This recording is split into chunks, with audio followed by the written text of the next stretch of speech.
So I think the first thing we have to work out is what it is that's actually unique about what we can offer. And there's quite a lot, but we haven't always foregrounded it to make it clear to learners and actually followed through to make sure they benefit. So we do have outstanding staff. We have outstanding academics to work with highly motivated, high-achieving students. Our students have demonstrated through prior achievement that they're ready to work with us now. And so this community of high-achieving learners is a real benefit for them. We have multidisciplinary opportunities across campus. We don't always make the most of that, but it's there. We have subjects developing new knowledge in all sorts of areas, and that's an exciting environment in which to work. We have research-grade facilities. We're in a civic environment, so we're local to a big city. We have all the ingredients you could possibly want to deliver high-quality research-intensive learning and teaching. Do we always actually make those ingredients really work for all our students? I think that's the question we're answering today. So, for my money, all of these types of models pretty much say the same things. And again, it's putting them into practice that's probably the real challenge. So I'm going to refer to the Universitas 21 position statement, which was what is the value proposition for students as learners at contemporary research-intensive universities. And I think that's a really good place to start, and I know it'll be made available. But the kinds of things that says would be an opportunity to become part of an intellectually stretching, research-rich, multidisciplinary learning community. So that's obviously a benefit. A vibrant, flexible and cutting-edge curriculum, and we need to make sure we really do offer that. Transformative and authentic learning experiences grounded in the exacting values of a researcher mindset. Now, I want to come back to that. I think that's really critical. Engagement in the co-creation of knowledge and innovation. I think you could offer that almost anywhere, but I think we would claim that if we're doing it alongside the researcher mindset, we're really developing some strong skills in students. Teaching informed by engagement with research, research informed by engagement with teaching, which is sometimes forgotten, and academic teachers who use evidence-based research in their pedagogies, which is another area that I'll come back to. An amazing range of personal development opportunities, a degree qualification that's highly valued by employers, and lifelong access to this global community of like-minded students and employees. So I think those are real benefits that we can begin to work on. And I think, for me, those are the characteristics that we need to offer. So I think we have almost unlimited potential. I think the kind of environment we have here, with the multidisciplinary opportunities that we have but don't always make the most of, I think we have unlimited opportunities. And we've established HEFI here. And the reason HEFI is no ordinary staff development unit. We've taken a very different approach, and it is a research-led approach to our pedagogy in higher education learning and teaching. So I think we've made a really good start here, but there's further to go. So I had to think about this, and I wanted to encapsulate it. And for me, it's about excitement and engagement in learning. If we really are able to deliver research-intensive learning and teaching, to me it's very similar to how Tim Softly, our PVC research, describes the research environment. He says it needs to have fizz if it's to be successful.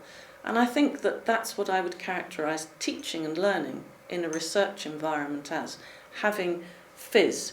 It needs to engage teachers and students in an exciting learning journey. And it's not a learning journey that ever ends, just as research never ends. And we can often take our cues, actually, from research. We never think of research as coming to a final conclusion, neither should learning. I don't actually think teaching has to be glamorous, glitzy and gimmicky for those things to happen. I think we have adult learners who have chosen to come to us to learn. So we've got everything on our side, really. So all we need to think about is how to keep our research and our teaching as close together as possible. And I think sometimes the pressures are to pull them apart. And I don't think we want to be doing that. We want to be bringing them together. And that's one of the keys for me as we look ahead. So I made a list of these because I knew I wouldn't remember them all, but it was interesting once I started that, again, it crystallised some of the thinking. And it comes back to that point about research and mindset and about fit and engagement. So I think one of the biggest barriers is when we lose our researcher mindset when we're teaching. As a researcher, we have problem-solving skills, innovation skills, tenacity, persistence, accuracy, forensic analysis. If we apply those to our teaching in the same way as we apply them to our research, we won't go far wrong, actually. I think one of the barriers is when we say our teaching can't change because a professional body says it has to be how it is, or because there's a tradition that it is how it is, and I think that is really a barrier. I think another barrier is timidity, and when we don't use the autonomy that we have. We have precious autonomy in universities, and sometimes we don't use that. We hide behind tradition. I think a barrier is when we blame our students for when things go wrong. We don't have to get things right all the time. But if we're consistently finding that students aren't engaging, then why would we blame the students? We need to start looking at ourselves. This is not to suggest for 1 minute that students in a research-intensive university should ever be passive. They shouldn't. They need to be actively engaged too. I think the quality of the research base on higher education learning and teaching is a bit thin. So we don't always have the strength of evidence to lean on. But there is a huge evidence base around learning, and there's a reasonable evidence base around adult learning. So we've got something to draw on. And again, I come back to the separation of teaching and research. In a research-intensive university, they should be two sides of the same coin. And if we think about them like that, I think it sends us forward in different ways instead of separating them. Actually, here at Birmingham, we've been really good at developing routes to promotion and progress along teaching excellence.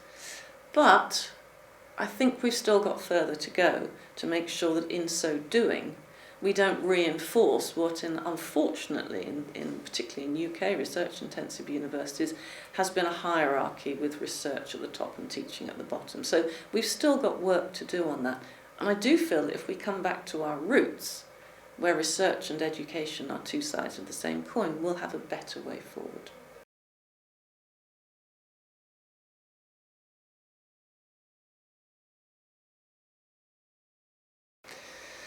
Yes, so I spoke to a Universitas 21 group of research PVCs last week, and we had some interesting conversations about the way that research is changing, and I think we could actually take our lead from research, which again is fitting in a research-intensive university.